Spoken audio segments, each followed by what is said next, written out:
Don't scroll away. This young man was born into staggering wealth, a life of pure luxury. But when his billionaire father offered him the keys to the entire family empire, he said no. Everyone called him foolish, a disgrace, an idiot. Until the day the world was forced to see what he built instead. Before we dive into this incredible story, do me a solid and hit that like button, subscribe, and turn on all your notifications, especially if you believe that true success should be earned, not just handed down.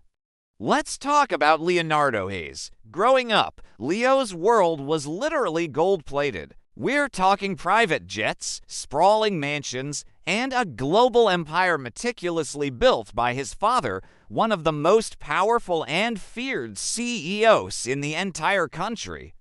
From the day he was born, everyone just assumed that Leo would step into his father's shoes and take over the massive company once he turned 25. It was his destiny, right? But Leo had a radically different dream.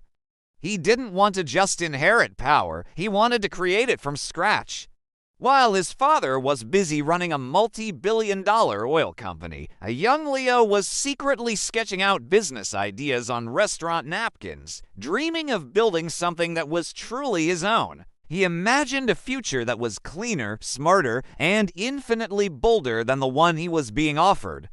Then, the moment of truth arrived. The time came for Leo to officially take over the family company.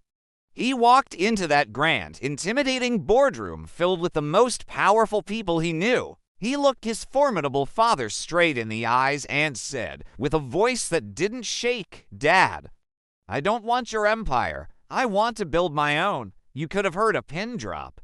The room went completely silent. His father's expression froze, a painful mix of disappointment and utter disbelief. That single decision cost Leo everything: the mansion, the seemingly endless trust fund, the powerful connections he'd had his whole life, all gone in an instant.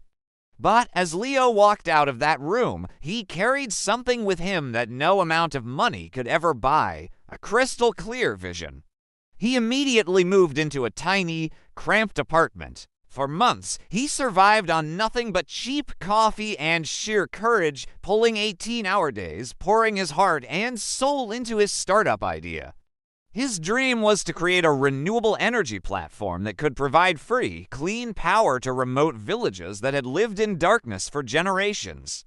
When he pitched his idea, investors didn't just say no, they laughed in his face. Former friends who once clamored for his attention now ghosted him completely. And his father, he refused to even speak to him. But Leo didn't quit. He couldn't. He famously said, "If I'm going to fail, I'm going to fail on my own terms." He was betting everything on himself. Fast forward 3 years, Leo's little startup, SolarCore, had exploded. It became one of the fastest growing clean tech firms on the planet. The same media outlets that once ignored him were now calling him the young visionary who redefined power. And then came the ultimate validation. At a prestigious awards ceremony celebrating Leo's achievements, a familiar face was in the audience. It was his father, the once mighty oil tycoon. And for the first time, with undeniable pride shining in his eyes, he leaned over and whispered to his son, "You didn't just build a company. You built a legacy." Sometimes, success isn't about following in someone else's footsteps. It's about carving your own path through the wilderness. It doesn't matter where you start in life. Your destiny is in your hands, not in your family's name. If Leo's courage inspired you today, please give this video a huge thumbs up, share it with someone you know who is chasing a difficult dream, and subscribe for more real, emotional stories about leaders who prove one simple truth: the greatest empire you will ever build is yourself. Thank you for watching, and I'll see you in the next one.